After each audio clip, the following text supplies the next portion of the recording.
Something about this midnight set feels different, and not because of the stage, not because of the crowd, but because it almost never happened at all. There was a moment when thousands of people were waiting. The lights were ready, the screens were supposed to come alive, and then suddenly everything stopped. No visuals, no music, just silence where something massive was expected to begin. And that silence did something strange. It didn't kill the hype, it multiplied it. Because now this wasn't just another performance, it became a question, a what if that people couldn't stop thinking about. And the more you understand who Anyma is, the more you realize why that moment mattered so much.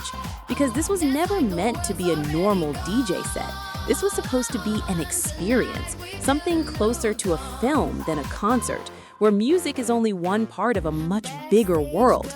A world built on futuristic ideas, artificial intelligence, human evolution, identity, transformation, where visuals aren't just background screens, but the main language of the performance itself. And if you've seen even a glimpse of his shows, you already know that what he creates feels less like reality and more like stepping inside a simulation.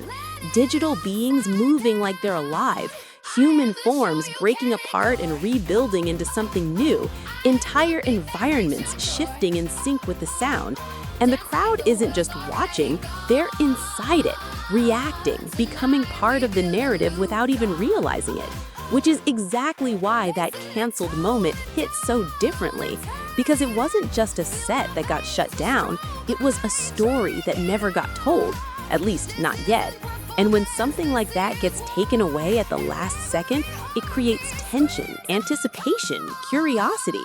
People start wondering what they missed, how big it was supposed to be, what it would have looked like if everything went according to plan. And suddenly, the next time he steps on stage, it's not just another performance, it's a return, a second chance, a moment where all the expectations that were building before have now doubled, maybe even tripled. And that's exactly where we are now, because tonight is different.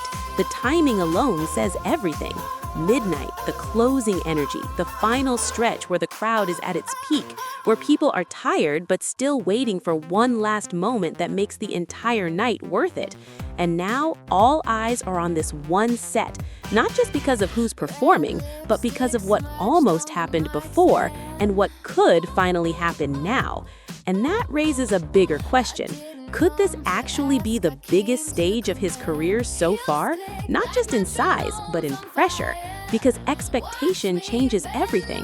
When people are curious, you can surprise them. But when people are waiting, when they already believe something big is about to happen, the bar is higher. The impact needs to be stronger. The visuals need to hit harder. The story needs to feel complete. And that's where things get interesting. Because Anyma's entire identity is built around delivering moments that feel ahead of their time, blending music with technology in a way that doesn't just entertain, but makes you think, makes you feel like you're watching the future unfold in real time. And if he manages to bring that vision to life on a stage like this, at a moment like this, after everything that happened, it doesn't just become a good performance, it becomes a statement, something people clip, share, talk about, something that spreads far beyond the crowd that's actually there. And that's the real potential here.